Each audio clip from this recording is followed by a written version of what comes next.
and it's going to clean everything else up. So if we route down to about the width of that top area, we're okay, maybe a little deep. So we're here, right? Now, this isn't a mega size router, I mean, but it's a bigger router than the other router. And you want to start it.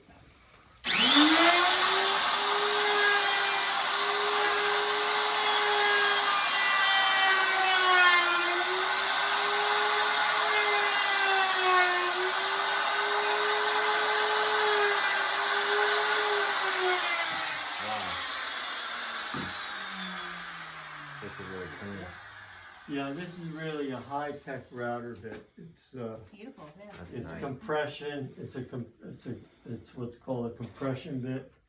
It's the next step up would be like a diamond crusted bit, which is way out of my league.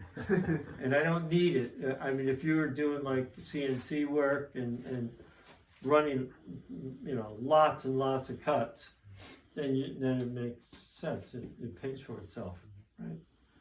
So it's not hard to use. The way I like to do it is I like to hold it with the right hand and hold my forearm on the table, and just kind of do that. It cuts like this is butter. It's a bigger diameter, so the outside circumference, the bigger diameter, it's actually going faster than a smaller bit. And it's got more horsepower. Like I said, it's a bit that I contemplated for a while getting, and eventually I said, yeah, I can use it a lot. It's going to save me time in a lot of cases.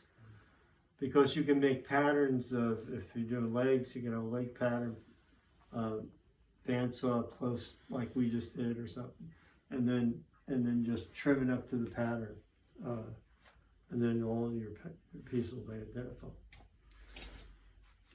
Okay, so with all router bits, you don't just about everything, you never start on the wood because you're going to get a jolt.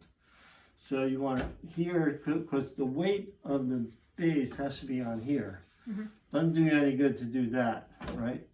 And the squarer you are, the better. You'll be surprised how easy it is. So I like putting, yeah.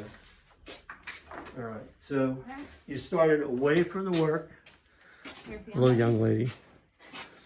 Oh, sorry. I was trying to